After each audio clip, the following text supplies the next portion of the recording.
The lonely cry of the prairie. The wind swept across the wide Montana prairie, rattling the dry stalks of grass that bent under its force like mourners bowing their heads. The late evening sky was painted in bruised purples and faded golds, the last light of day slipping behind the distant mountains. In the doorway of a weather-beaten ranch house, a man stood with his newborn child bundled in his arms. Ethan Callahan had buried his wife only 3 weeks ago. The grave still felt too raw, the soil too fresh, for him to accept she was gone. He hadn't even carved her name into the wooden marker yet. Every time he raised the knife to the timber, his hand shook so badly he set it down.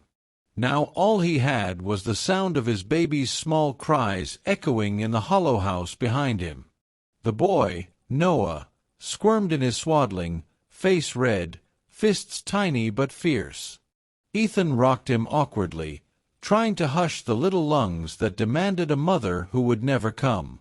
"I know, son," Ethan whispered hoarsely, pressing his cheek against the downy crown of the infant's head. His voice was rough from too many sleepless nights. "I know you want her. I want her too." But wanting didn't change the truth. Ethan was 35, a widower, and utterly unprepared for the task of raising a newborn. Ranch work already consumed every hour of daylight, and now the nights were stolen by cries, diapers, and bottles that seemed impossible for a man whose hands were built for reins and rope, not the delicate care of a baby. The ranch house told the story of his struggle. Dishes stacked in the sink. Laundry half done.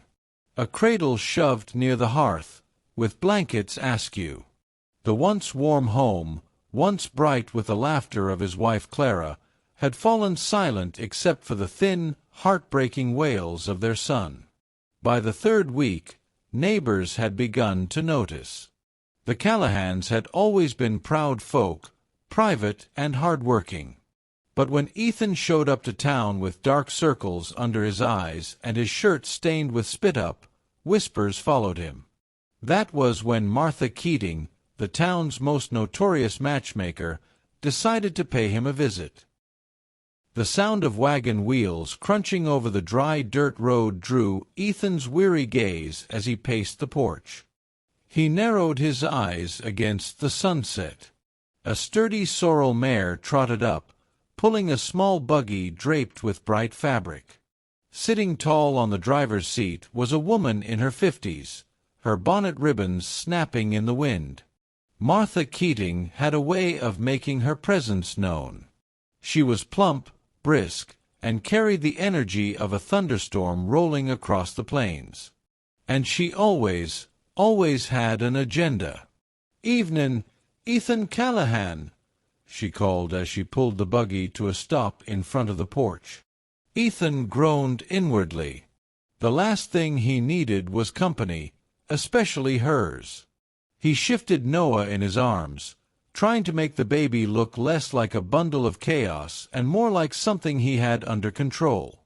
"Martha," he said stiffly, tipping his hat out of habit, "what brings you out here?" Martha climbed down with surprising agility for her size, smoothing her skirts as she came up the steps without waiting for an invitation. Her sharp eyes landed immediately on the baby fussing in Ethan's arms. Hum," she hummed, hands on her hips. "Just as I thought. That boy's near starved for a proper mother's care." Ethan bristled. "He's fed. And he's healthy. He's cryin' himself hoarse." Martha's tone softened, though her eyes didn't. She reached out, brushing the infant's tiny fingers with surprising tenderness. "And you, Ethan Callahan, you look like death warmed over." "I can manage," Ethan muttered. Martha's gaze pierced him. "No, you can't. Not alone. Not with a ranch to run and a babe to raise." She lowered her voice, leaning in just enough that he caught the faint smell of lavender soap. I told you before, Ethan. You need a wife. The words hit like a stone dropped into a well. Ethan stiffened, tightening his hold on Noah. His jaw clenched as he turned away, staring out at the vast, lonely stretch of prairie beyond his land. He didn't want to hear it. Not now. Not when Clara's scent still lingered in the quilt folded at the end of their bed. Not when his heart still bled from the memory of her smile. I buried my wife 3 weeks ago, he said flatly. I don't need another. Martha didn't flinch. I'm not talking about replacing Clara. No one could. But that boy in your arms doesn't know memories. He only knows needs. And those needs, well, they're bigger than what one man can give. Noah whimpered, burying his face against Ethan's chest. For a long moment, the only sound was the baby's soft cries and the distant howl of a coyote. Martha touched Ethan's arm gently.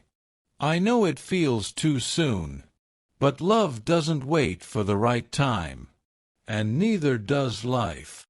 Ethan's throat worked as he swallowed hard, torn between anger and truth. A stranger at the ranch. The next weeks passed in a blur of exhaustion and stubborn pride. Ethan tried to convince himself he didn't need Martha Keating meddling in his affairs. But the truth was written in every stumble he made. Burnt suppers, sleepless nights, cattle nearly unattended because his arms were full of a crying baby instead of rope and branding iron. And Martha, persistent as a burr stuck in a horse's tail, was not about to give up. So it came to be, one cool spring morning, that Ethan heard the sound of wheels crunching against the dirt road once more. He was out in the yard, rocking Noah in a sling across his chest while mending a broken fence post, when the buggy appeared. This time, Martha wasn't alone. Sitting beside her was a young woman, bonnet tied neatly under her chin, hands folded tight in her lap. She looked nervous, shoulders stiff, eyes wide as she took in the long stretch of land and the weathered ranch house standing solitary against the prairie sky. Ethan straightened, suspicion sparking in his chest. "Martha," he called, his tone already edged with warning, "what have you done?" Martha set her jaw, hopping down from the buggy with all the certainty of a general leading troops into battle. "What I said I would, Ethan Callahan. I found you a wife." The young woman's cheeks colored, her eyes darting to Ethan, then quickly away. She was plain, with soft brown hair tucked neatly under her bonnet, and a dress that had seen better days. But there was a quiet strength in her, a way she sat tall even though she looked ready to bolt. Ethan's hands curled into fists at his sides. "I told you." "You told me you didn't need one," Martha cut in sharply. "But your son needs a mother. And this woman," she gestured toward the buggy, "needs a home." The young woman finally spoke, her voice soft but steady. "My name is Anna. Anna Whitaker." Her accent carried a trace of the East, though worn by hardship.